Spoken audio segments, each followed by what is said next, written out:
교재 129쪽을 보시면은 함수 활용이라는 말이 나와 있어요. 자, 파일을 열어볼 겁니다. 열기 누르고 8장에는 함수를 열어볼 겁니다.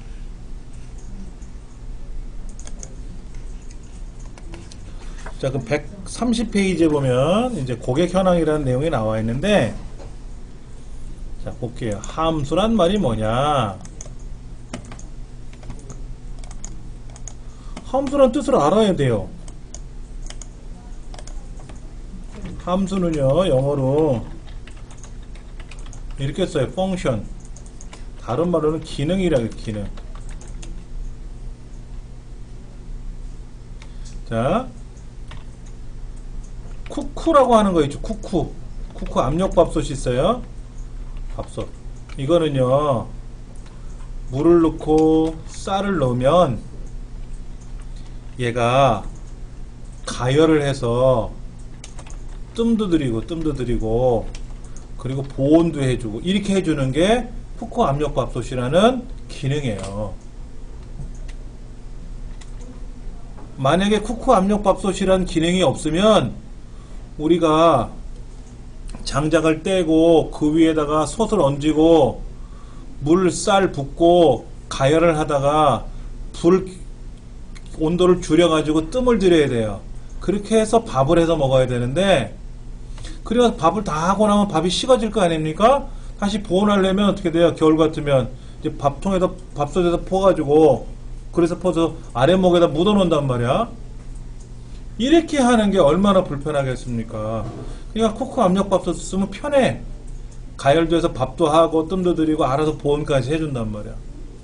그럼 이 책에 나와 있는 함수들은 어떤 기능이에요. 예를 들어서 sum 이렇게 sum이라는 함수가 있는데, 이 sum이라는 함수는 어떤 용도로 쓰는 거냐면 어떤 값들을 넣어줘요. 여기다 값들을 이렇게 어떤 값이 있어요.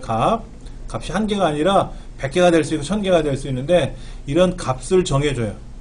또는 이렇게 범위를 정해줘. 범위를 정해주면 그 범위 속에 들어있는 숫자들이 있을 거 아닙니까? 그것들의 합계를 구해줘요. sum이라는 함수는. 그러니까는 내가 합계를 내가 구하는 게 아니라 엑셀한테 시키는 거예요. 야, 너 합계 좀 구해봐. 그럼 시킬 줄 알아야지. 우리 집에 만돌이가 있는데 내가 조선시대 만임이야. 만돌아 불러놓고, 야, 너 저쪽에 가서 뭐도 해라 시켜야 만돌이라는 아랫사람이 일을 할 거 아닙니까? 일을 시킬 줄 알아야지. 만돌아 불러다 놓고 알아서 해. 그럼 못한단 말이야. 그러니까 일 시키는 거를 배우면 되는 거예요. 우리는 일 시키는 거를. 예. 그 첫 번째 나와 있는 게 뭐냐면 글자 함수가 있네. 글자 함수. 글자 함수는 뭐냐면 글자를 어떻게 꾸미는 거예요.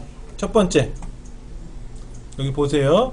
오정래라는 사람이 있는데 성씨하고 이름씨를 자르고 싶을 때, 근데 여기 성씨를 자세히 보시면, 이름을 보면은 앞에 왼쪽에 한 글자고 오른쪽에 두 글자죠.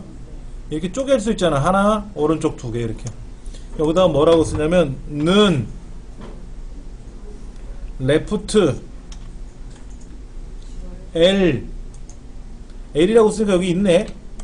예, 레프트라고 있네. 저기는 오정래에 오자 따로 빼서 여기다 쓸 거고, 여기다 오라고 쓸 거고, 여기는 뭐야?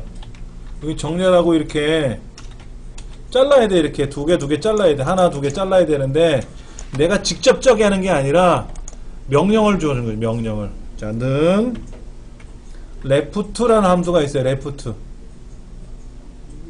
L이라고 써봤더니 여기 레프트가 있네. 레프트. 그 레프트를 따당 더블 클릭을 하면 자동으로 착 들어가요.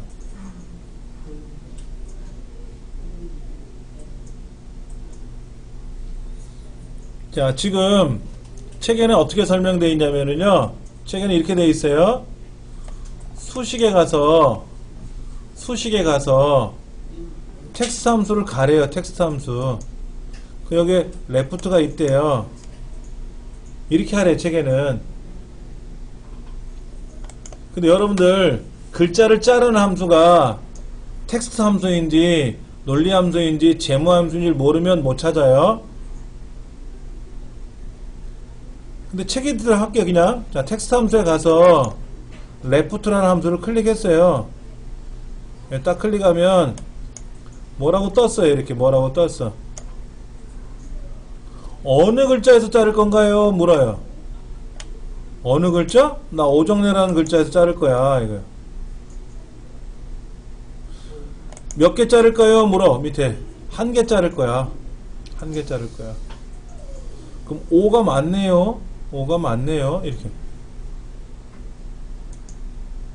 수식 결과가 떠 있죠? 밑에요. 수식 결과는 5입니다. 그럼 여기 5가 나왔어요. 하나 더 해볼게요. 하나 더 해볼게요. 여기 잘 따라서 하셔야 돼요. 지금 여기 김봉현 씨라는 사람의 김자만 빼올 거예요. 그러면 여기 수식이란 탭이 있지 않습니까? 수식 탭에 가서 텍스트라는 함수 쪽으로 갈 거예요. 글자와 연관된 거니까. 그러면 left라는 함수가 있어요. left. 왼쪽에서 어쩌고 저쩌고 하는 거. 얘를 누르는 거예요. 이렇게 함수가 뜹니다. 이렇게 떠요. 그럼 뭐라고 돼 있어요? 어떤 글자에서 자를 거니? 묻는 거야. 어떤 글자긴 김봉현이란 글자지 하고 얘를 선택해 주면 돼. 몇 개 자를 건데? 2개? 아니, 하나. 하나만 자를 거야. 하나만.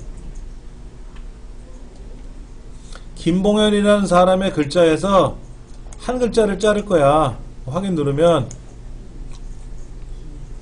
직접 쓰면 이렇게 쓰는 거고, 는 레프트 가로 열고 A 6번째 컴마 1 쓰면 직접 키보드를 쓸 땐 저렇게 쓰는 건데 저걸 직접 쓰기는 어려우니까.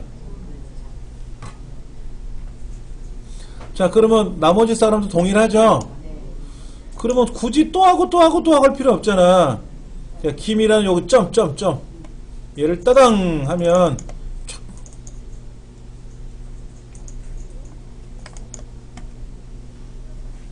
자, 이번에는 주민등록 저기 이름 정례란 이름을 빼올 거예요. 자, 얘는 오른쪽에서 2글자를 잘라올 거야. 오정례라는 사람을 뒤에 오른쪽에서도 시작해서 2개를 자르면 정례가 되거든. 그러니까는 텍스트 함수야. 가서 right 함수, right 함수 얘를 딱 선택해. right 함수는 끝 지점부터 글자를 자를 겁니다 라고 떴어요. 그래 놓고 뭐래? 어떤 글자에서 자를 건데? 오정례 선택하면 돼. 넘버 캐릭터라고 써 있는 데 가서 클릭해 놓고 몇 글자? 2글자. 2글자를 선택하니까 정례 하고 떠네. 확인 누르면 이렇게 탁 떨어지는 거죠. 한번 더 해볼게요. 이번에 김봉현씨 마찬가지로 텍스트 함수 클릭해가지고 right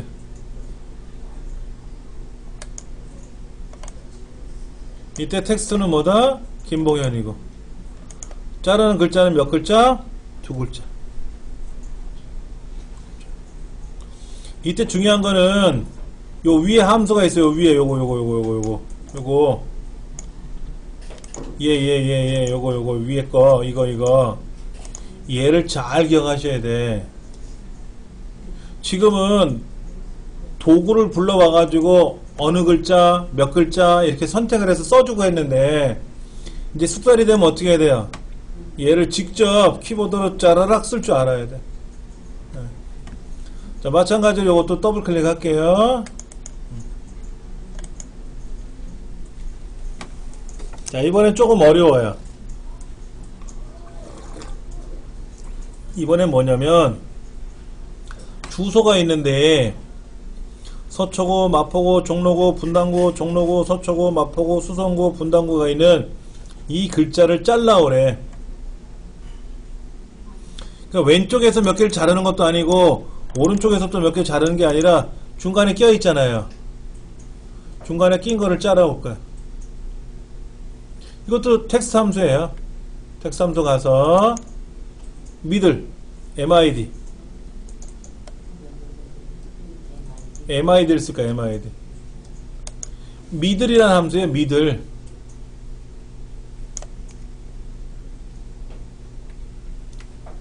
미들은 달라요. 레프트는 왼쪽에서 몇 개, 라이트는 오른쪽에서 몇 개. 그런데 미들은 중간에서 몇 번째에서 몇 개 이렇게 잘라야 돼. 그러니까 찾고 싶은 글자는 얘야. 이 서초고 양재동이란 이 글자인데 몇 번째에서 자를까? 서초고는 몇 번째 글자예요? 서울시 한 칸 띄고 서울시 한 칸 띄고 다섯 번째네. 빈칸이 있으니까 몇 개째 잘라야 돼. 몇 개? 서초구 세 글자. 그러니까 다섯 번째에서부터 세 글자.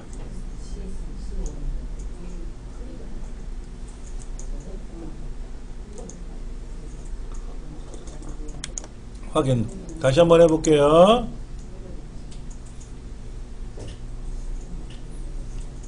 자, 여기 김봉현이라는 사람이 사는 동네 구를 찾아오는 건데 텍스트 함수에 가서 미들 함수 선택하고 이때 찾는 글자는 어디 있다? 서울시 마포구 대흥동이란 이 동네고 여기에 마포구란 글자를 빼와야 되니까 마포구의 마자는 다섯 번째 글자란 말이야. 그리고 마포구는 세 글자니까 세 개를 잘라와야죠. 다섯 번째에서부터 시작해서 세 개만큼 잘라와라 이거죠. 네.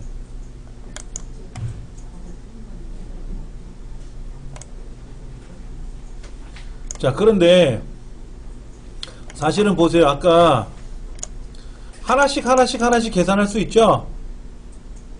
그리고 여기 감추기까지 이제 제가 할 건데 했다고 치고 이렇게 세 개를 블럭 잡아서요. 자동 처리를 하면 한꺼번에 계산돼요.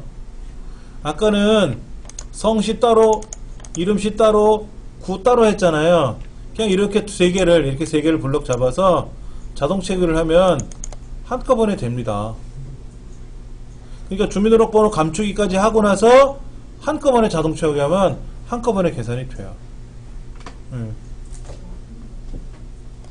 자, 이번에 주민등록번호 감추는 거는 어떻게 하는 거래요? 문제를 한번 보죠, 뭐.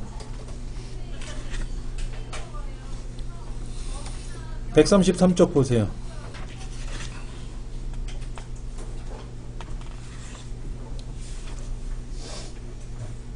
주민등록번호 중에 이 뒷글자 있죠, 뒷글자. 뒷글자를 어떻게 자를 거냐면요.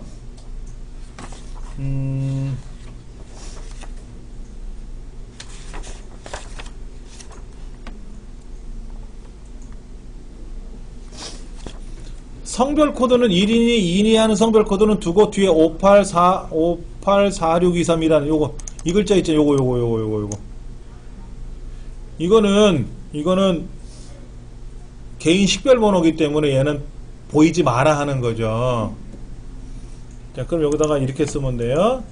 텍스트 함수에 그것도요. 가서 리플레이스라고 해서 좀 내려가다 보면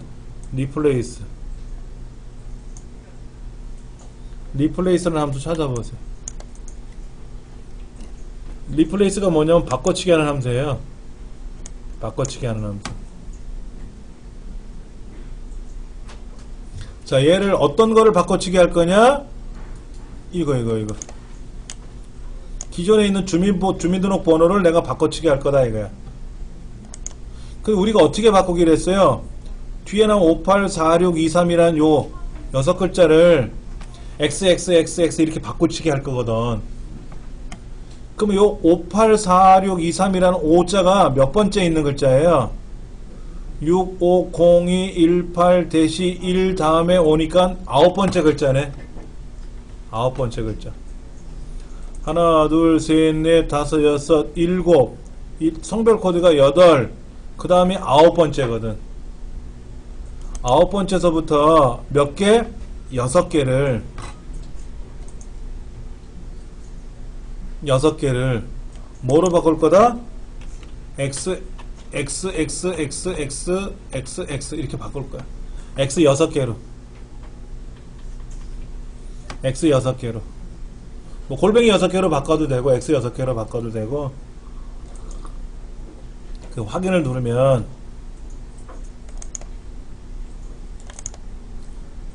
요렇게 만약 x 대신에 요거를 골뱅이 써주면 어떻게 될까요? 이렇게 나오겠지. 네. 그 다음에 얘를 자동 채우기하면 이렇게 뒷번호가 가려지는 거예요.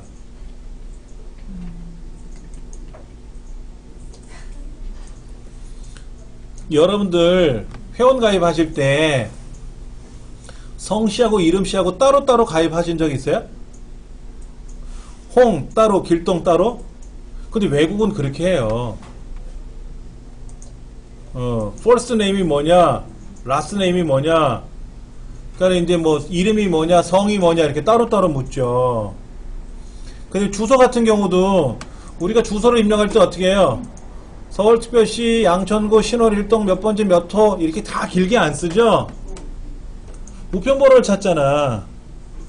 여기 신월 일동이니까 신월 일동을 선택하고 요즘은 뭐 이 도로명 주소로 바뀌잖아요. 그렇죠? 남부순환로 몇 번 뭐 이렇게 길 있지 않습니까? 그리고 나머지 세부 주소가 따로 있죠. 그러니까 우리나라는 두 개로 나누는 것 같아. 도로명 주소로 일단은 하나를 찾고 그 다음에 이하 주소를 찾아. 옛날 같으면 서울시 양천구 따로 잡고 여기가 신월일동 따로 잡고 몇 번지 몇 호 이렇게 따로 잡고 그래서 3번씩 걸르는 경우도 있었어요.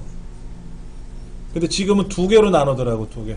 어차피 우편번호를 알면 되는 거고 우편번호를 모르면 주소를 알면 우편번호가 나오니까는 예. 그렇게 해서 따로따로 입력을 해서 결합해도 되고 근데 이거를 보세요. 이름, 주민등록번호, 주소를 한꺼번에 입력했다고 생각해 보세요. 자, 연락처 좀 알려주세요 했더니 예를 들어서 홍 길동 뭐 010-1234-5678 여기다 서울 양천구 이렇게 한꺼번에 썼다고 생각해 보세요. 얼마나 불편할까. 그래서 어떻게 쓰는 거예요? 홍길동 따로 입력하고 주소 따로 입력하는데 이것도 홍 따로 길동을 따로 입력해도 되는 거예요. 따로따로 입력하면 컴퓨터에서 따로따로 기억이 되기 때문에 따로따로 된 거는 묶을 수도 쉬워요. 묶기도 쉬워. 근데 하나로 돼 있는 거는 풀르기가 어려워. 보세요. 지금 이름을 성씨, 이름씨 따로따로 쪼갰죠. 동네를 따로 쪼갰죠. 불편하지 이렇게. 그런데 이제 연습해 본 거니까 날짜 함수는 글자 함수는 그렇게 하는 거예요. 근데 이거 말고도 또 있대요. 어디로 가보시냐면 130페이지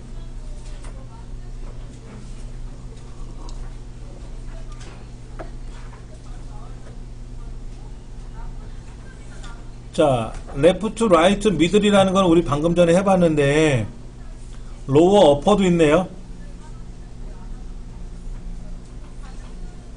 우리나라 사람들은 주소를 쓸 때 한글로 쓰지만 미국 사람 주소 쓸 때 영어로 쓸 거 아닙니까? 그럼 뭐 대문자, 소문자 지 편한 대로 쓸 거 아니에요. 근데 컴퓨터에 저장할 때는 어떻게 하면 좋아요? 대문자로 바꿔놓으면 편하거든. 대문자로 바꾸면 편하단 말이야. 그래서 은행 같은 데서는요 영문 이름을 입력하세요. 그래서 우리가 소문자로 딱 입력하면 자동으로 대문자로 착 바뀌어요. 그런 서비스를 해주는데 만약 그런 거 안 해주면은 나는 홍씨인데 어떤 사람이 이렇게 입력을 하는 사람도 있고 어떤 사람이 이렇게 입력하는 사람도 있고 그렇죠. 어떤 사람이 이렇게 입력하는 사람도 있고 다 다를 거 아니야. 똑같은 홍인데 그러니까는 이런 글자를 다 대문자로 바꿔라 그러면 편하잖아. 알아서. 그러면 다 이렇게 나오면 편하지. 이렇게 다 대문자로 나오면 그 함수가 어퍼예요. 어퍼. 그 다음에 거꾸로 소문자로 바꿔야 될 때도 필요하거든요. 그럼 로어라는 함수를 쓰면은 소문자로 변환돼요. 그런 기능이 또 있어요. 그렇게 기억하시면 됩니다. 자, 이번엔 날짜 함수로 가볼게요. 날짜.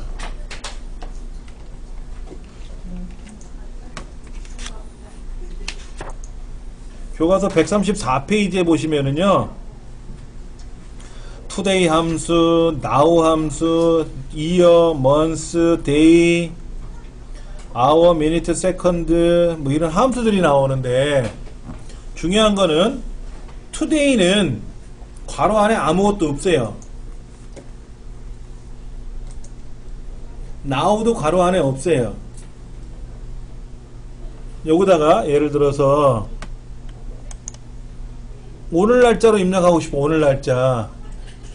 그럼 2015년 12월 10일이죠. 이렇게 입력하면 돼요.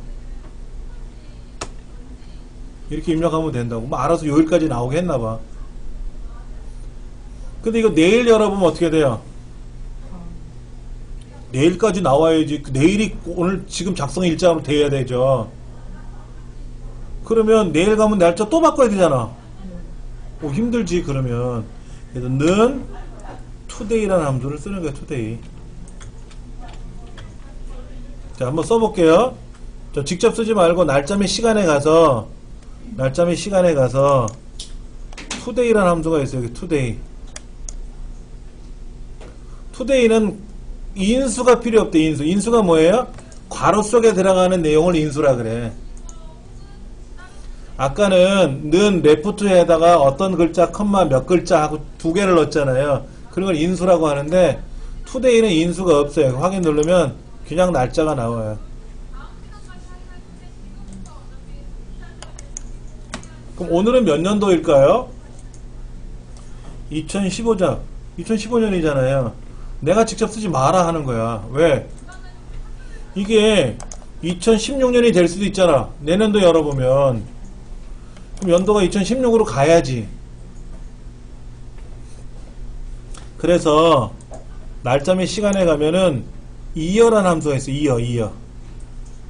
우리 책 134페이지 보면은 세 번째가 year라는 함수가 있어요. 그러면 year 함수를 클릭하고 괄호 속에다가 시리얼 넘버를 쓰래요. 그럼 위에 있는 작성 일자를 클릭하세요. 작성 일자 위에 거. 2015년 12월 10일이라고 하는 그 날짜에 대한 연도를 빼내면 되겠지. 그럼 만약 2016년으로 돼 있었으면 2016이 나올 테고 2100년이라고 돼 있으면 2100이라고 나오겠지. 알아서 확인 누르면 됩니다.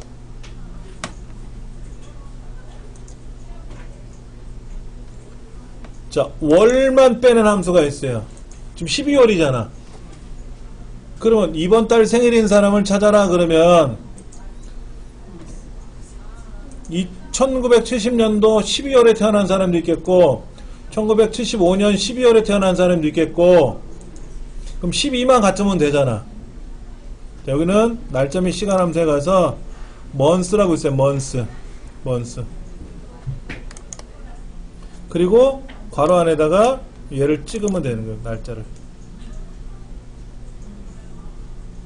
근데 여기 이상한 숫자가 보여요? 시리얼 넘버를 선택하라고 돼서 제가 여기 D2 아까 그 today라는 함수 쓴 날짜 있잖아요. 오늘 날짜. 얘를 선택했더니 그 today가 42,348이라고 나와요. 자, 여기다 한번 메모를 해드릴게요. 2015년 12월 10일 오늘이 목요일이에요. 그렇죠. 목요일. 이거에 대해 이거는 이제 뭐라고 쓴 거냐면 는 today라는 함수를 써서 이렇게 된 거예요. 그런데 는 month라고 쓰고 아까 today 함수를 연결을 했잖아요. 이렇게 여기 아까 지금 여기가 D2라고 써있네. D2 여기에 D2를 이렇게 쓴 거니까는 그러니까 여기다가 뭐라고 쓰면 돼? D2라고 쓰면 되겠지. 이렇게 그랬더니 결과는 뭐라고 나오냐면 당연히 12월이니까 10이라고 나오는데 그 옆에 뭐라고 떠있냐면 42348이라고 써있어요. 얘가 42348이라는 뜻이에요. 얘가 오늘 날짜가 42,348이라는 숫자래요. 이거 뭐냐면 엑셀에서는 1900년 1월 1일을 날짜 기준점으로 계산을 합니다. 날짜 기준점이라는 건 뭐냐면 얘가 1이다 라는 뜻이에요. 우리 수학도 5 빼기 3, 그 5에서 3을 빼니까 2가 되는데 그 기준점은 1을 갖고 하는 거예요. 1. 수학도 기준점이 있어요. 그게 1이고 날짜도 기준점이 있어야 돼요. 그래서 1900년 1월 1일을 기점으로 하는 거야. 그러면 42348번째 날짜는 1900년 1월 1일을 기준으로 42,348번째 날짜는 2015년 12월 10일이다 이거지. 오늘 날짜가 42,348번째 날짜라는 뜻이에요. 뭘 기준으로? 1900년 1월 1일을 기점으로. 그러면 이제 날짜 기준점이 다 숫자가 있으니까 내 생일, 오늘 날짜, 그럼 내 오늘 날짜에서 내 생일 날짜를 빼면 내가 며칠간 살아왔는지 알 수 있겠죠. 그렇죠? 어떻게 할 수 있냐고요? 빼면 돼요. 자, 한번 해볼게요. 자, 일단 여기에는 월을 계산해 봤는데 월 일은 뭐냐면은요 day라는 함수입니다. day 그리고 날짜를 찍어주면 돼요. 그러니까 2015년 12월 10일이란 날짜가 해서 연도는 2015년이고 월은 12월이고 날짜는 10일이야. 그럼 만약에 이 날짜가 바뀌면 보세요. 1950년 6월 25일 같으면 어떻게 돼? 알아서 1950년 6월 25일로 가겠지. 일요일이야. 일요일날 적국이 쳐들어온 거잖아요. 이렇게 날짜를 직접 써도 되고 아니면 뭐라고? today라는 함수를 써도 되고 today 함수를 써도 되고 today는 이 컴퓨터의 날짜를 보여주는 건데 이 컴퓨터의 날짜가 내일 열어보면 2015년 12월 11일이 될 테고 그럼 금요일이라고 나오겠죠. 그러면 얘가 11로 나오겠죠. 알아서. 자, 그러면 한번 계산해 볼게요. 옆에다가 자, 여러분이 태어나신 날짜 여러분의 가족 구성원 중에 누구 날짜를 한번 계산해 볼 거예요. 자, 1994년 3월 14일 우리 큰애 생일이에요. 큰애 생일.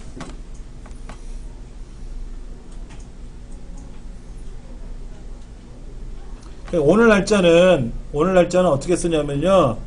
넌 today라고 쓰면 되죠. 근데 매번 넌 today를 쓰는 게 아니라 지금 날짜를 써야 될 때가 있어. 지금 날짜가 12월 10일이죠. 그럼 2015년 12월 10일이라고 쓰려니까 귀찮아. 너무 많아서. 컨트롤 키 누르고 세미콜론이 있어요. 세미콜론. 엔터 왼쪽에 보면 세미콜론이 있죠? L자 오른쪽에. 그럼 눌러버리시면 자동으로 지금 날짜가 쏙 들어가 버려요. 이렇게. 한번 엔터 쳐보세요.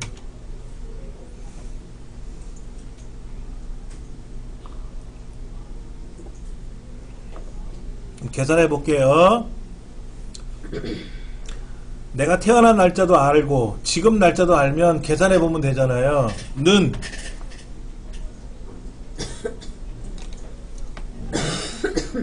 큰 날짜, 태어난 날짜보다 지금 날짜가 크죠. 큰 날짜에다 빼기 작은 날짜. 엔터를 탁 치면 이게 숫자가 보일 겁니다. 숫자가 보일 거예요. 보이시나요? 다시 날짜를 써주시는데 하나는 오늘 날짜를 쓰고 하나는 태어난 날짜를 쓰면 돼요. 그래 놓고 는 반드시 큰 날짜 빼기 작은 날짜.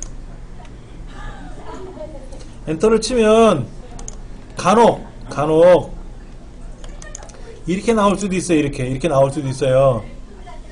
날짜처럼 보일 수도 있거든요. 그럼 홈에 가서 쉼표를 찍어주세요. 그럼 숫자로 보일 거라고 이렇게. 그러면 우리 큰애는 태어난 지 7941, 40일째 살고 있는 거예요. 태어난 지 7941일째야. 제가 그래서 여기다가 만들어 놓은 게 있는데, 잠깐만요. 제 홈페이지 가보시면 이런 거 있어요. 여기, 이렇게. 제가 1988년 11월 11일날 처음 강의를 시작했거든요. 그래가지고, 현재 강의한 지 9890일째예요. 그럼 앞으로 110일 지나면 만일째 되죠, 만일째.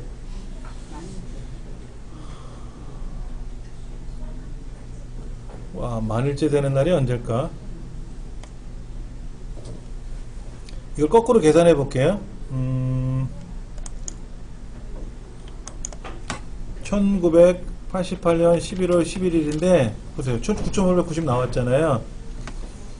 이런 기능이 있습니다. 재밌는 기능이 있는데 이게 만이 되고 싶대요. 만.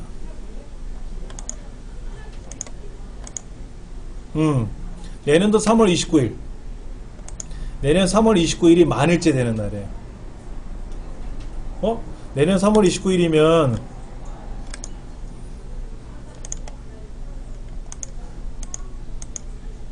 여기네? 그렇죠? 우리 수업은 27일날 다 종강하거든? 집에서 조촐하게 제가 만일째 되는 날을 기념식을 하겠죠.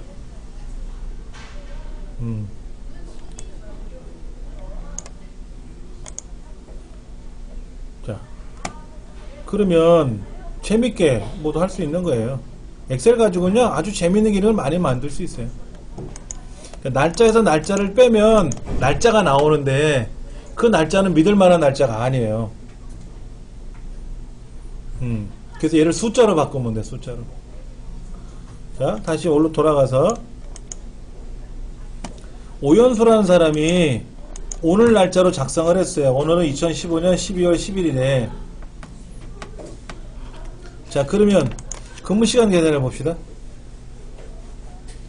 이 사람이 9시에 출근해서 10시 32분에 퇴근했어요. 그럼 몇 시간 일했어요? 빼봐야죠. 날짜를 계산해 봐야 되잖아요. 그렇죠? 그럼 어떻게 계산할까요? 근데 룰이 있어요. 여기에서 여기를 다 뺄 거냐?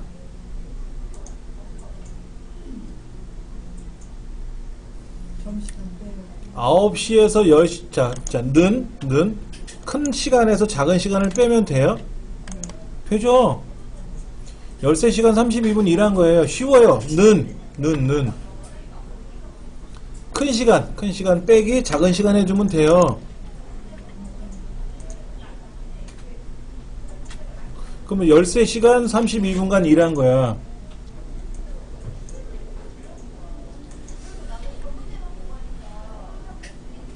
계산됐어요?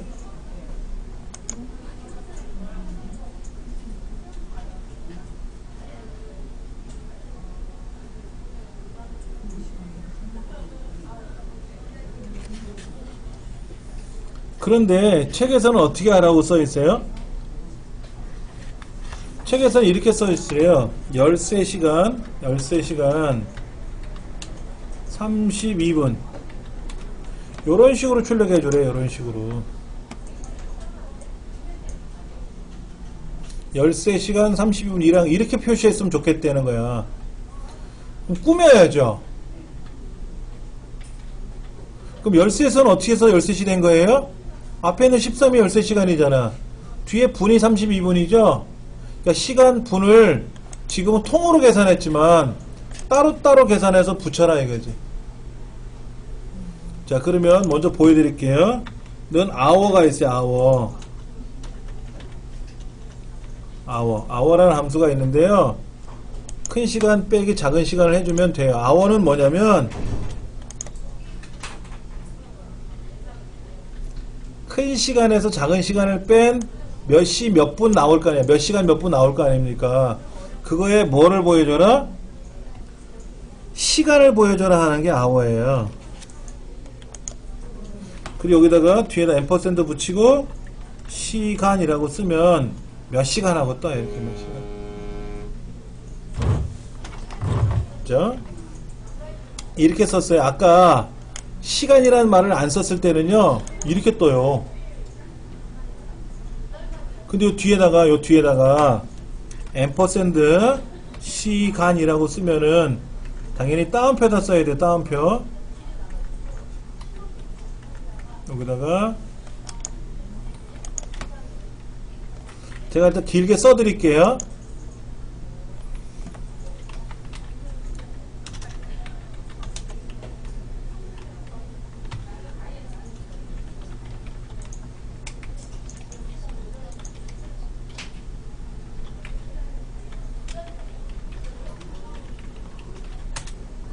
자, 나왔어요. 이렇게요. 자, 답을 먼저 보여드릴게요. 이렇게 써야 돼요. 이렇게.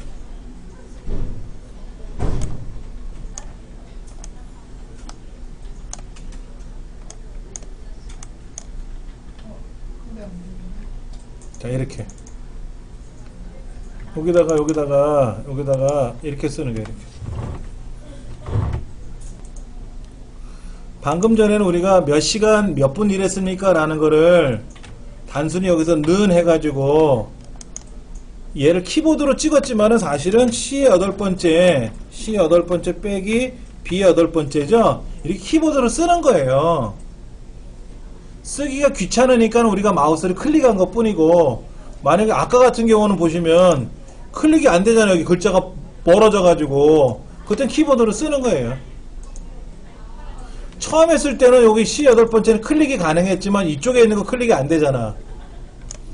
얘를 클릭할 수가 없잖아요. 그렇죠. 그때는 키보드로 쓰시면 되고, 원래는 는 해서 퇴근 시간 빼기 출근 시간을 한 거야.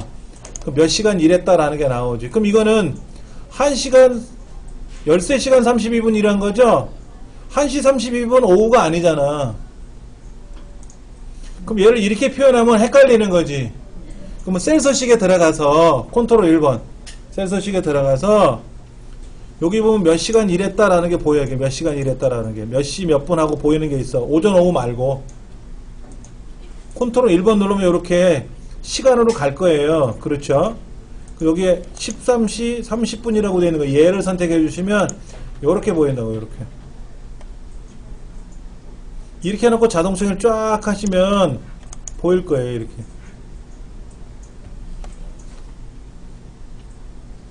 그러면 이거를 여기 가보세요. 여기 수식에 가면 자동화계라고 있어요. 자동화계.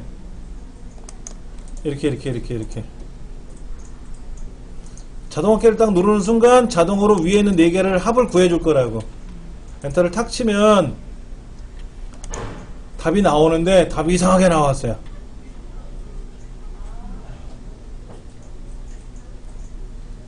답이 이상하게 나왔다고.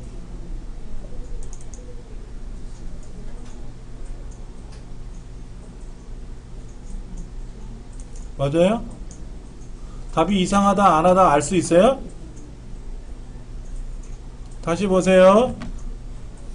요거의 시간과 분 차이를 아까는 요렇게 보기 좋게 했단 말이야. 오전 오후인지 이렇게 PM, AM 이렇게 나왔단 말이야. AM, PM이라고 나오지 말고 그냥 몇 시간 몇 분이라고 일한 거로 나오게 계산해 놓고 이렇게 바꿔 놓고 자동 처리를 쫙 했어요. 그래 놓고 이제 마지막 셀에다가 자동화계 버튼을 눌렀지 않습니까? 또 엔터를 치니까 근무 시간이 이상하게 나왔어요. 아니 어느 날은 13시간 일하고 어느 날은 12시간을 일했는데 합이 4시간 일한 거냐고. 아니 이거만 해도 24시간 넘잖아. 근데 왜 4시간이냐고. 그러니까는 봐니까 이틀하고 4시간 21분인 것 같은데 여기 보면 하루 요거 이틀이잖아요. 4시간 하고 이틀간 일하고 4시간 21분 일한 거예요 사실은. 근데 얘는 시간하고 분만 표시했잖아. 뭐가 안 나왔어요? 며칠 초과한 건 안 나와. 시분이니까. 그럴 때 셀서식에 들어가서요. 셀서식에 들어가서 사용자 지정으로 가보세요. 사용자 지정.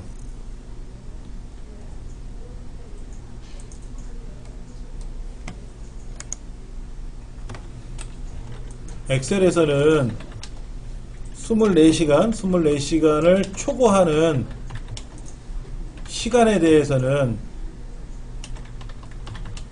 날짜를 생략하고 나머지 시간과 분만 표기해줘요. 그럼 예를 들어서 나는 27시간 일했어. 27시간 10분간 일했다 그러면은 얘는 뭐라고 나오면은 3시간 10분 일한 거로 나와. 24시간 넘어간 거는 빼버린단 말이야. 근데 이거는 잘못된 거죠. 어떻게 나와야 돼? 27시간 10분 이렇게 나와야 되는 거죠. 그렇죠. 이렇게 나와야 제대로 된 거 아닙니까 이게? 그럴 거 아닙니까? 그럴 때 셀 서식에 들어가서 이렇게 표시가 되어 있는 게 있어요. 이렇게 셀 서식에 지금 이렇게 표시가 되어 있는 얘를 어떻게 바꿀 거냐면요. 이렇게 바꿔야 돼요. 시간 좌우에 대괄호를 써줘요. 여기다가 아워 앞에 대괄호 뒤에 대괄호 이렇게 묶어주면은 전체 총 몇 시간 몇 분 하고 나와요. 총 몇 시간 몇 분 나와. 자 보세요. 제대로 나왔죠. 이제는요 52시간 일한 게 나오잖아. 예. 셀 서식에 들어가서 여기 셀 서식에 들어가서 이 부분을 이렇게 바꿔줘야 된다고. 이렇게 대괄호로 묶어서 처리해주면 3시간 10분 일한 게 뭐로 바뀐다고? 27시간 10분 일한 거로 이렇게 바뀐다고. 이걸 해줘야 돼. 안 해주면 생각해보세요 여러분들. 나 27시간 일했어요 해야 되는데 엑셀로 계산하니까 3시간 일한 거로 돼버리잖아. 그럼 급여가 엉망이 돼버리는 거지. 시급받는 사람은 반드시 이렇게 계산하는 거야. 센서식을 바꿔줘야 돼 이렇게.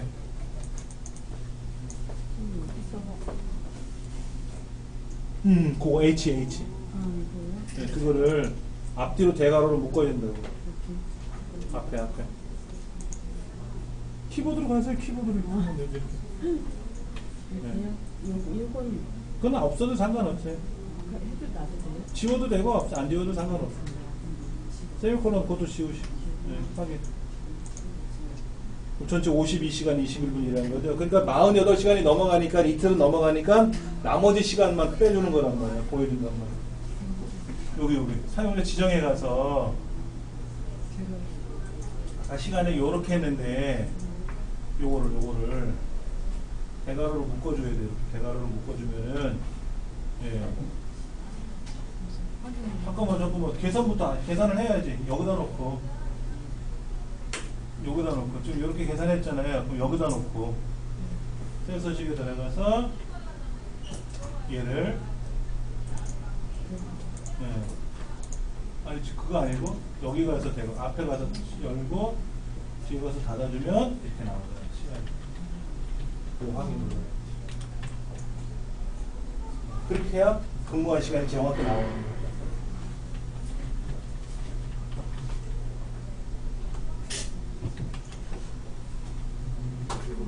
어디에다 썼는지 그랬죠. 요거는 빼버리고 H자 이제 H자. 여기다 이거 넣고 뒤에다. 이게 뭐야? 왜 이렇게 나오지? 이대로 됐죠? 그럼 여기다가 센서식에 들어가서 이거를 9mm를 이렇게 놓고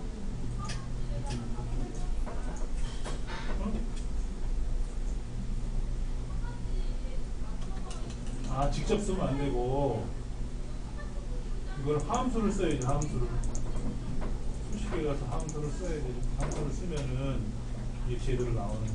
센서식에 의해서 센서식 들어갔잖아요. 그렇죠? 근데 여기 제대로 나오는 안 그러고 그냥 일반적인 날짜로 바꿔버리면 시간 이거 시간으로 바꿔버리면 48시간 넘어간 나머지 4시간 21분만 나오는 거야. 이렇게 나오는 거야.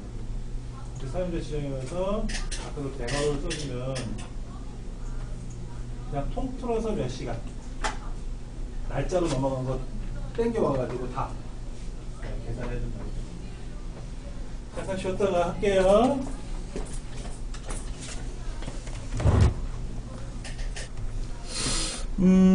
이어서 볼게요. 논리함수가 나와 있는데 논리함수는 굉장히 복잡할 수도 있고 어떻게 보면은 쉬울 수도 있고 그런데 쉬운 건 아니에요. 논리함수 자체가 조금은 머리를 쓰셔야 돼요. 자, 논리함수로 한번 가볼게요. 이렇게 나와 있습니다. 논리함수는 뭐냐면 참이냐 거짓이냐 묻는 게 논리함수예요. 너 이러니 저러니 묻는 거야. 너 여자니? 너 남자니? 너 20살 넘었니? 너 평균 60점 넘었니? 이렇게 묻는 거. 근데 조건을 하나로 묻는 게 아니라 영어도 80점, 적성검사도 80점 둘 다 넘었니? 이렇게 물어볼 수도 있고. 그럼 넘었으면 어떻게 하라고? 그러면 이렇게 하고 아니면 저렇게 하고. 아침에 눈을 딱 떠봤더니 제가 오늘 눈을 뜨니까 8시더라고요. 8시 반에 나가야 되는데 중부에 수업하러 9시 반에 수업이니까 8시 반에 나가야 되는데 눈을 딱 떠보니까 8시야. 밤이 깜깜하고 날씨 요즘 아침에 이렇게 좀 어둡잖아요. 그러니까는 잠을 설쳤는지 계속 잤나봐. 그럼 어떻게 돼요? 밥 먹는 거 생략하고 나가야지. 다 시간 맞춰서 밥도 먹고 뭐도 하고 옷 입고 나가면 늦는 거야. 그러니까 물어봐야 돼. if 7시에 일어났니? 물어봐야 돼. 7시에 일어나야 돼. 그래 아침에 제가 7시에 일어나야 애 엄마는 그 전에 일어나서 아침을 준비할 테고. 근데 7시가 아니라 8시에 일어나면 어떻게 돼? 세수하고 그냥 튀어나가는 거고. 근데 8시 반에 일어나면 어떻게 돼요? 9시에 일어나면 어떻게 돼? 못 가면 안 되지. 수업하러 가야 되잖아요. 그렇죠. 그러니까 9시에 만약에 눈을 떴다 그러면 얼굴은 세수는 하고 가야지. 옷은 입어야지. 최소한 뻘거벗고 나갈 수는 없잖아요. 대신에 버스 타고 가는 걸 생략해야지. 헬기를 부르든 택시를 타든 가야지. 그렇지. 혹시나 모르니까 문자를 보내. 오늘 늦을 것 같습니다. 자습하고 계세요. 라든지. 그게 논리예요. 날씨가 춥네. 그러면 옷을 더 입어야 되고, 날씨가 덥네. 그 옷을 벗으면 되고. 그게 논리라고. 이거냐 저거냐 이렇게 따지는 거, 따져보는 거. 아까는 따지는 거 없었죠. 왜? 그냥 뭐에서 뭐를 빼고 뭐에서 뭐를 더하고 날짜를 넣고 그냥 강제적으로 했단 말이야. 근데 이번에는 달라. 한번 해볼게요. 영어 점수하고 적성검사 점수가 있는데 영어 점수가 70점 미만으로 내려가면 재시험 봐야 된대. 여기다가 재시험란에다 클릭을 하고 물어볼 거예요. 논리 if 물어볼 거야. 이렇게 물어볼 거야.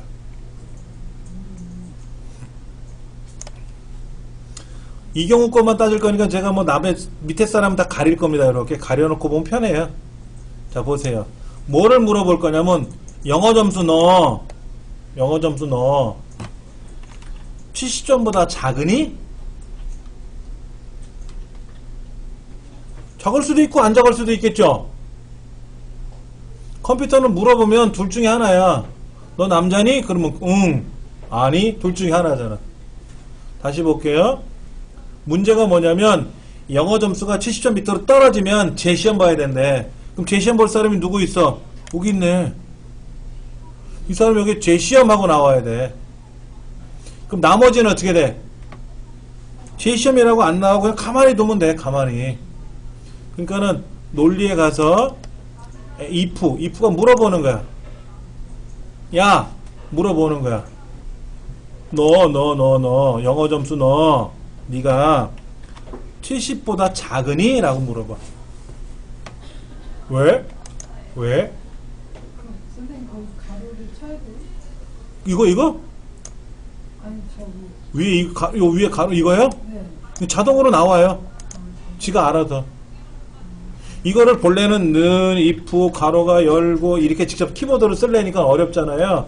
그러니까 여기 있는 거 논리를 써서 if를 쓰면은 알아서 가로가 열려 있고 물으면 돼. 너 70보다 만약에 작으니? 그러면 얘 아니요가 있을 거 아니야. 넌 85인데 70보다 안 작아. 근데 왜 80, 70보다 작으면 어떻게 하려니? 야, 우리 대장이 재시험 보래.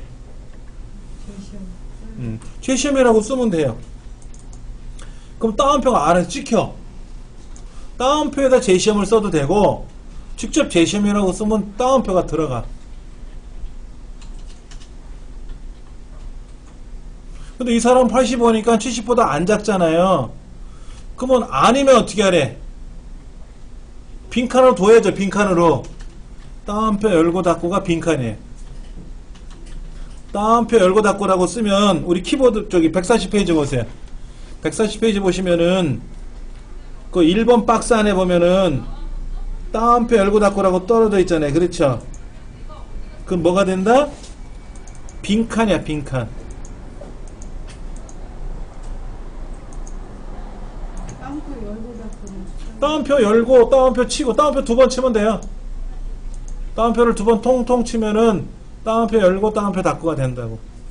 일반적으로 따옴표 안에다가 재시험이라고 쓰고 아까 뭐 따옴표에서 무슨 글을 쓰는 거잖아요.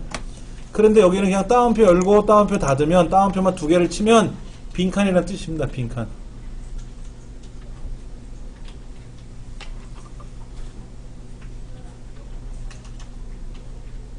자, 이렇게 해서 확인을 눌러주면 이 사람은 70점 미만이 아니니까는 재시험이 아니잖아요. 빈칸이잖아. 근데 얘를 자동 채용해보면 어떻게 돼요? 얘 재시험 걸렸네. 그렇게 나오는 겁니다. 근데 저는 했는데 자, 이제 발령 부서를 봤더니 141페이지 보세요.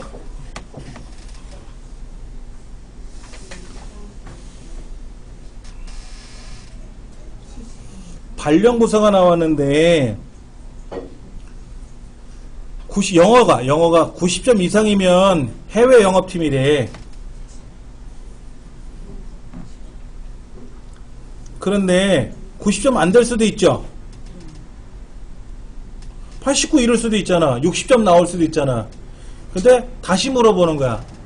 이제 해외 영업팀 먼저 빼내고 나머지 사람 중에서 80점 이상이면 해외 영업 2팀으로 가는 거고 성적 좋은 애는 1팀, 두 번째 좋은 애들은 1팀, 그렇지도 않은 꼴찌들은 국내 영업팀 이렇게 가래. 그럼 물어보기를 아까는 재시험이냐 빈칸이냐 이렇게 했는데 이번에는 해외 영업 1팀이냐 해외 영업 2팀이냐 국내 영업팀이냐 셋 중에 하나를 물어봐야 하잖아요. 그렇죠? 그러니까 아까하고 달리 이 부문이 두 번 나와야 돼요. 두 번, 세 가지 중에 물어봐야 되잖아. 넌 남자냐 여자냐 물어봤잖아. 너 성별이 남자니? 그래, 남자다. 아니, 여자다. 둘 중에 하나니까 한 번만 물어보면 되는데 이번에는 90점 이상이냐 80점 이상이냐 아니면 그것도 아니냐 세 번 물어봤잖아요. 세 번. 경우가 세 가지잖아요. if를 두 번 묻는다고. 자, 이렇게 하는 겁니다. 논리에 가서 if를 한번 물어봐. 자, 영어 점수를 클릭하고 크거나 같다 90이라고 써. 90점 이상이냐 물어보는 거. 90점이냐고 물어봐. 90점 이상이면 뭐래요? 해외 영업 1팀으로 가래. 해외 영업 1팀으로 가래. 90점 이상이면 해외 영업 1팀으로 가래. 아니면 또 물어봐야죠. 해외 영업 2팀으로 갈지 국내 영업팀으로 갈지 또 물어봐야 되잖아요. 그러니까 여기 보세요. 여기다가 if를 써야 돼. if를 한번 더 찍어. 아까 지금 요렇게까지 갔어요. 요렇게까지 갔는데 여기가 이렇게 갔단 말이에요. 이렇게 여기 이렇게 갔잖아요. 그때 여기 왼쪽에 보면 if라고 있을 거예요. if. 저 위에 논리가 아니라 그냥 if를 클릭하면 돼.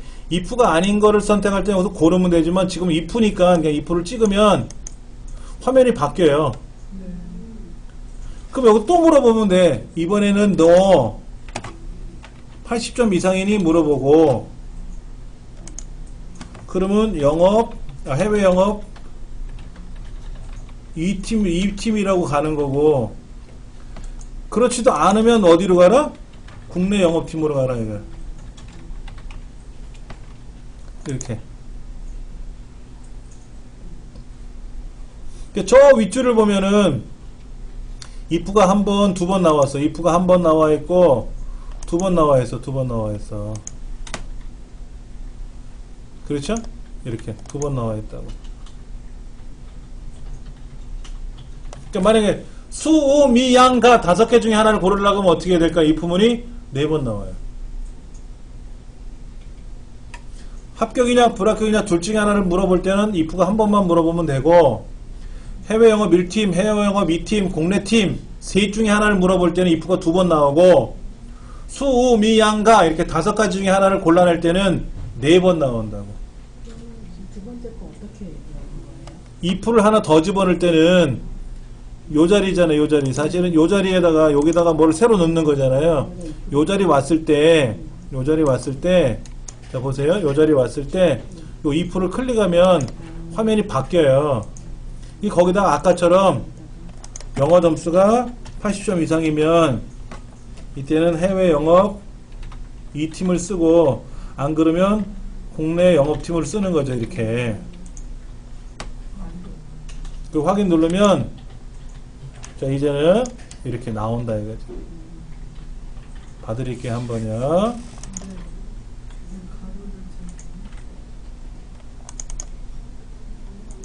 자, 평가는 어떻게 하래요? 평가는?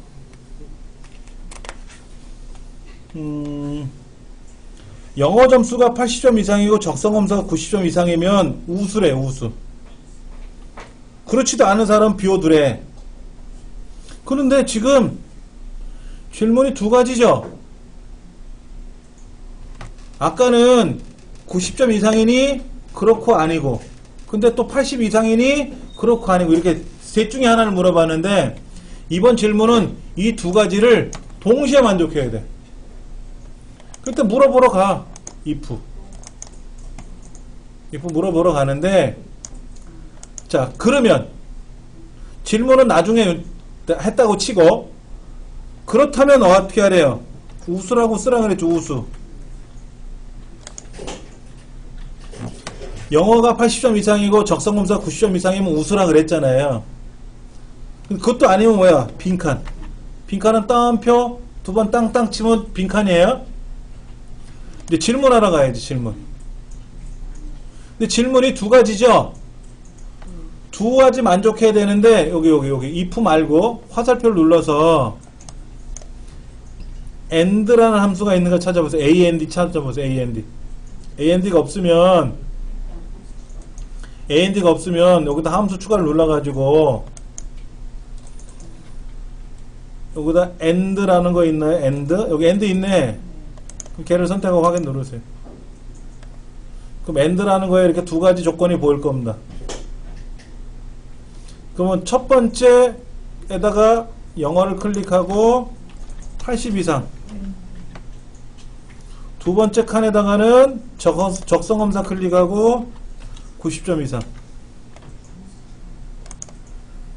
두 가지만 쓰면 돼요. 세 번째는 굳이 안 해도 돼요. 이건 굳이 안 해도 돼. 이런 건 막 나타나는 거니까 신경 쓰지 마시고, 이건 신경 쓰지 마시고, 이 두 가지만 하시고, 다시 여기 우수라는 글자 쪽으로 찍어보면, 아까는 엔드를 우리가 들어간 거, 엔드에서 우수로 가보면, 요렇게, 엔드 조건이 이렇게 보일 거라고, 이렇게.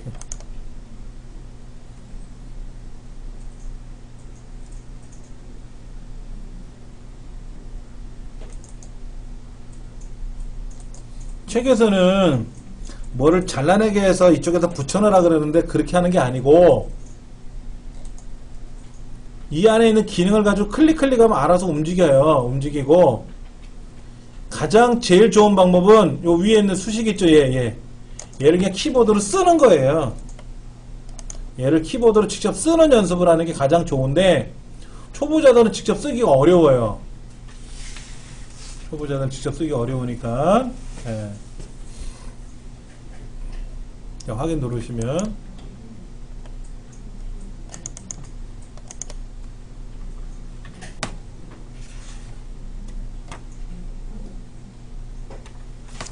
다시 한번 해볼게요. 보세요.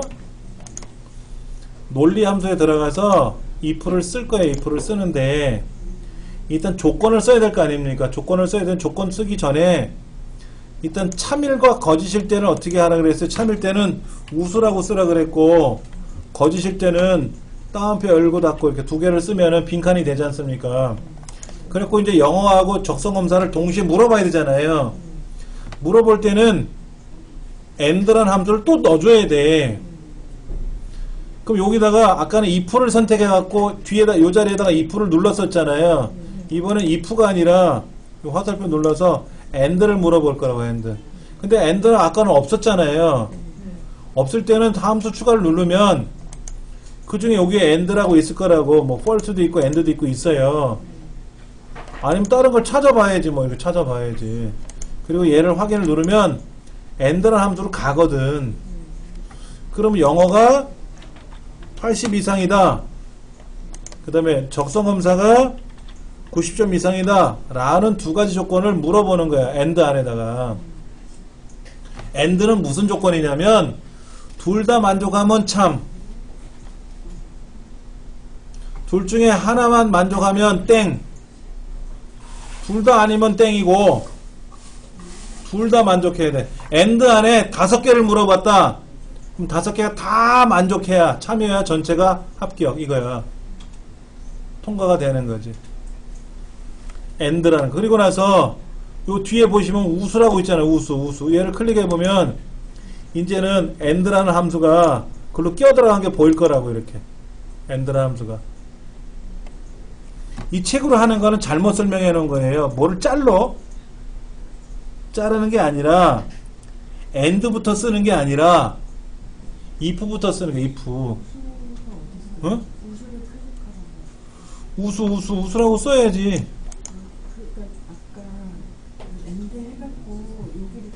여기 요 위에. 요 위에 보이세요? 여기 위에? 여기를 클릭하면 얘가 바뀐다고 알아서.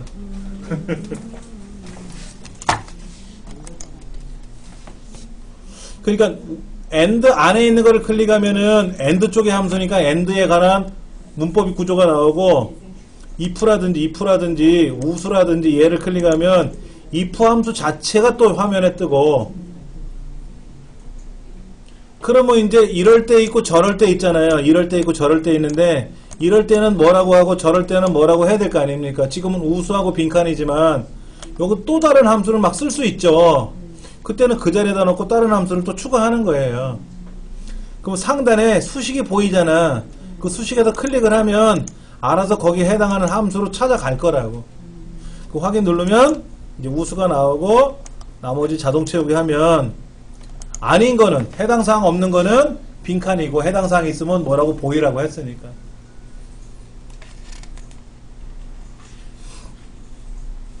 그러니까 우리가 함수라고 하는 것은 수학적으로 수학적으로 계산한 함수가 아니라 내가 머리를 써서 이럴 수도 있고 저럴 수도 있고 물어볼 거 아닙니까? 그걸 엑셀한테 네가 알아서 이대로 해라 라고 시켜먹을 줄 알아야 된다는 게 그게 함수예요.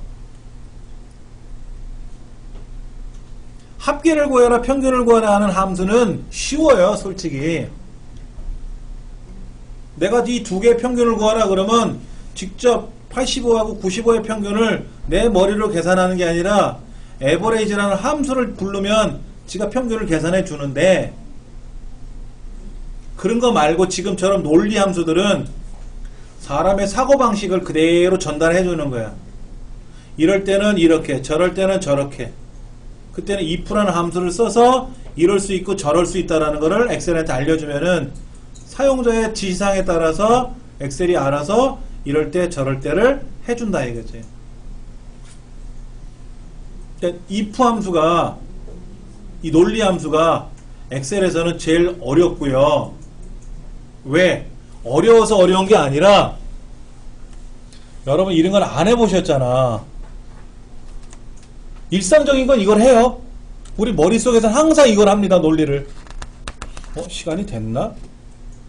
시간이 됐으면 집에 가야지. 안 됐으니까 공부해야 되고, 항상 우리는 머릿속에서 논리를 하거든. 그런데 컴퓨터로는 안 해봤잖아. 근데 저는 컴퓨터랑 생활한 지 30년 넘도록 손 이런 것만 했잖아. 컴퓨터로. 그러니까 저는 개인적으로 이게 쉬워요. 뭐를 계산해라 직접. 이게 어려울 수도 있어. 사람마다 다른 거지 뭐. 자, 이번에는 수학 통계로 가볼게요. 수학 통계.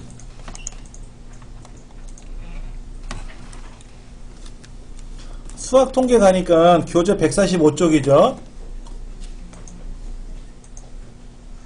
평균은요, 평균 구하는 함수는 통계 함수고요. 합계 구하는 함수는 수학 함수예요. 또 달라요, 동네가. 그것도 헷갈려. 내가 합계를 구해야 되는데 합계 구하는 데가 어느 동네인지. 여기 수학 함수고 합계는 여기에 있고 평균은 어디서 있어? 통계가 있어. 달라 동네가. 그거를 외운다는 자체도 어려워요. 근데 여기 보면 공학 함수도 있고요, 큐브 함수도 있고 정보 함수도 있고 뭐 호환성 함수도 있고 뭐 되게 많은데 저도 몰라요. 특히 제가 제일 모르는 게 뭐냐면 재무 함수예요. 금융 쪽에서 계산하는 거는 모르겠어. 말 뜻을 못해.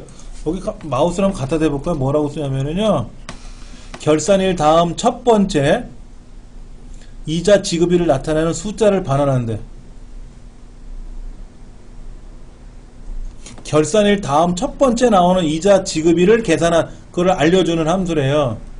그럼 결산을 해야 되잖아. 그럼 결산을 어떻게 해? 안 해봤잖아. 그러니까 저는 금융 쪽은 몰라요. 말뜻이 어려워. 이거는 주어진 기간 중에 납입하는 대출금 원금의 누계액을 계산하는데,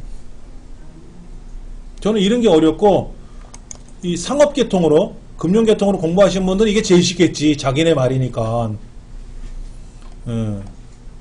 자, 그럼 한번 해보죠 뭐. 우리 책 145쪽에 보면 저 위에 에버레이지, 뭐 맥스, 미니멈, 카운트, 뭐 라지, 스몰, 그 다음에 라운드, 수학 삼가함수의 라운드, 뭐 MOD, 썸, 이런 거 나와요. 막 한번 해볼 겁니다. 이 사람의 순위를 구할 거야. 그 83점이 순위로 몇 등일까요? 계산해보면 되지. 1등이 누구야? 여기 1등 있다. 99가 1등이죠. 95가 2등이고 3등이고. 아, 헷갈려. 그 다음부터는. 이게 2000명이 시험 봤어. 그럼 어떻게 순위 구할래요? 니들끼리 싸워 이래야지. 성적표 받아보고, 야 니들끼리 순서대로 서봐. 그 1등과 2등 누구야? 이렇게 물어보는 게 빨라. 근데 컴퓨터는 금방 해요. 자, 해볼게요. 함수 추가해 가시면 통계 함수가 있어. 통계 함수. 통계 함수라는 동네가 있죠. 가시면 랭크라고 있어요. 랭크. RANK 여기 있네. 랭크 EQ라고 있어요. 랭크 EQ. 통계예요? 여기 함수 추가해 가서 통계 쪽에 가시면 랭크라는 함수가 있다고. 랭크가 두 가지가 있어요. AVG가 있고 EQ가 있는데 랭크 EQ.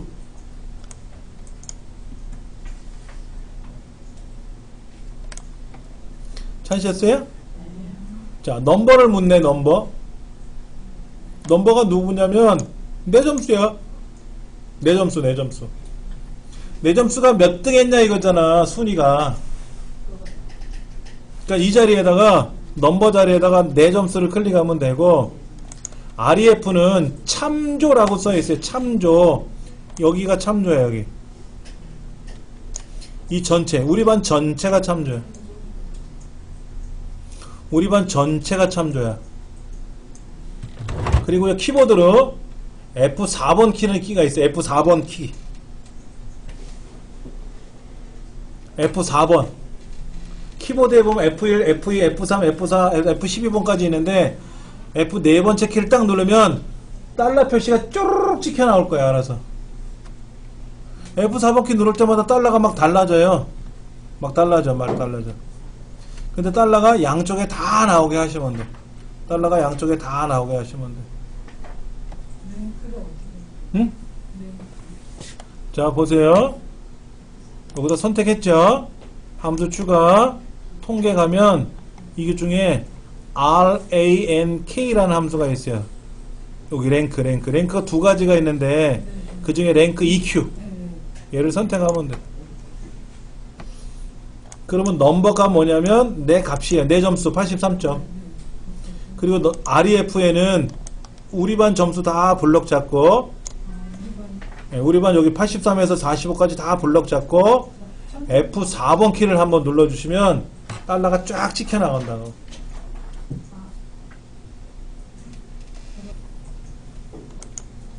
그 자동 처리 쫙 해주면 알아서 순위가 매겨져. 근데 본래 위자가 나오는 건 아니고 숫자만 나와야지. 숫자만. 그럼 잘 보세요. 얘가 83이 아니라 얘가 98이 되면 어떻게 될까? 바뀌겠죠. 이 99점이 알고 봤더니 68점이래. 그럼 순위가 다 바뀌겠죠. 알아서. 이게 순위 구하는 함수예요. 자, 랭크 EQ라고 함수가 써 있는데요. 문제가 좀 있어요. 우리가 지금 배우는 엑셀이 2010이에요. 근데 엑셀 2007 쓰는 사람도 있거든. 이렇게 해서 보내주면 거기서는 안 돼. 엑셀 2007까지는 랭크라는 함수만 달랑 있어요. .EQ는 빼줘야 돼. 랭크라고만 써야 돼. 2014부터는 랭크도 써도 되고 랭크.EQ도 써도 되고 랭크.AVG를 써도 돼. EQ는 뭐냐면요. 여기 EQ라고 썼잖아. 아까 우리 EQ는 뭐냐면 똑같은 점수가 있을 수 있죠. 자, 보세요. 얘가 83이야. 얘도 83일 수 있잖아요. 똑같이. 그럼 동일해서 3등 아닙니까? 그럼 3등이니까 4등은 없고 5등으로 가겠지. 같은 점수는 같은 등수를 주는 거야. 그런데요, 얘가 EQ가 아니라 아까 AVG라는 함수도 있었어요. AVG 이거.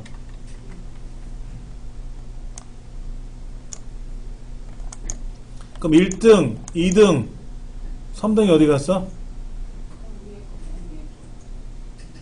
3등이 어디 갔어? 얘잖아. 얘. 그럼 뭐 평균을 내는 거야. 3등, 4등의 평균이 얼마예요? 3.5죠? 3.5잖아.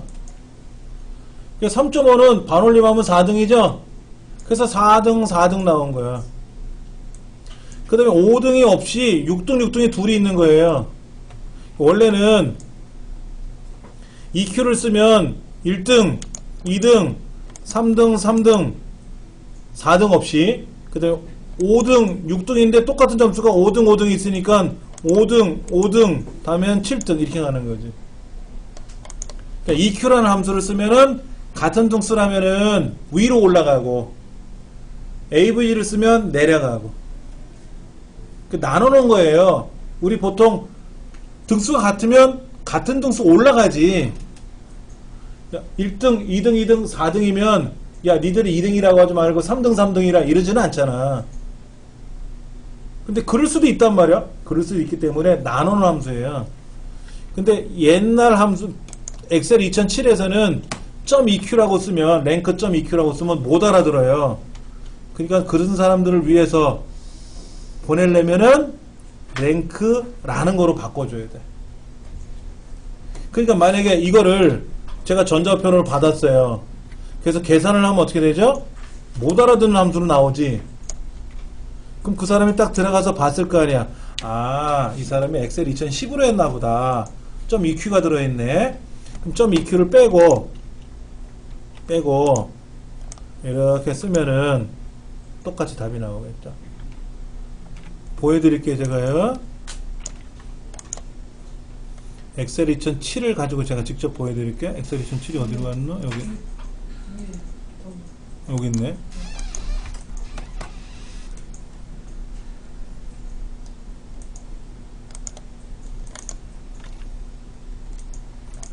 자, 지금 순위가 이상하게 꼬였죠? 자, 다시 제가 함수를 써볼게요.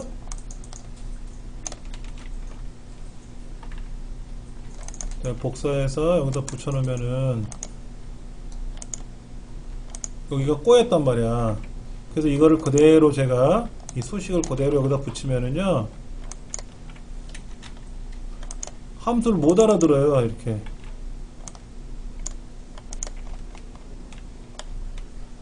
.eq가 뭐야 하고 그 이름을 못 알아듣겠다라 그래. 그러면 요거를 이제 빼잖아. 이렇게 빼면 답이 나오겠지. 이렇게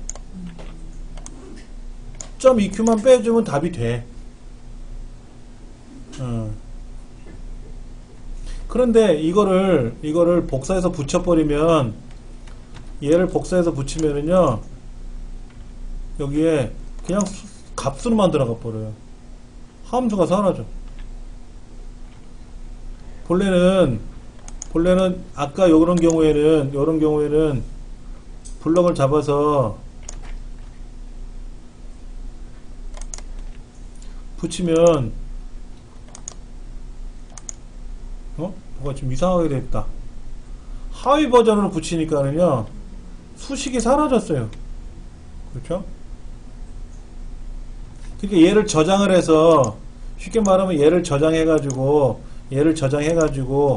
엑셀 2007로 가져와서 볼 수도 있잖아요. 그러면 여기가 깨질 거라고 분명히 아까 보여드린 대로 요것만 바꿔주면 되는 거예요. 이렇게. 그리고 자동 처리하면 답이 나온다 이거죠. 옆에 있는 거 좀 볼게요. 옆에. 오, 되게 많아. 양이 너무 많아서 오늘 다 할 수 없을 것 같은데 지금 찾기 참조가 하나 더 남았죠? 찾기 참조 남았고 우리 저쪽에 가면 이제 데이터베이스 관리는 뭐 다음 시간에 하면 우리 충분히 될 것 같고요. 여유가 좀 있어요. 아직은요. 다음 시간에 함수를 더 풀어볼 거예요. 함수를 더 풀어보고 문제도 풀어봐야 되고 여러 번 반복을 해야 됩니다. 안 그러면 이 함수를 저는 몇 년 동안 연습한 건데 지금 달랑 2시간 동안 연습했잖아. 그러니까 그때는 알아들 것 같은데 돌아와서는 한 개도 몰라요. 솔직히. 집에 가서 막 10시간 20시간 복습한다고 해서 이게 탁 머리에 들어오는 게 아니에요. 꾸준히 은근히 오랜 동안 훈련을 해야만이 늘어나는 거거든요. 그러니까는 오늘은 여기까지 해보고 다음 시간에 이걸 좀 더 해보고 반복해서 하다 보면 머리에 좀 남이 있겠죠. 오늘 여기까지만 할게요.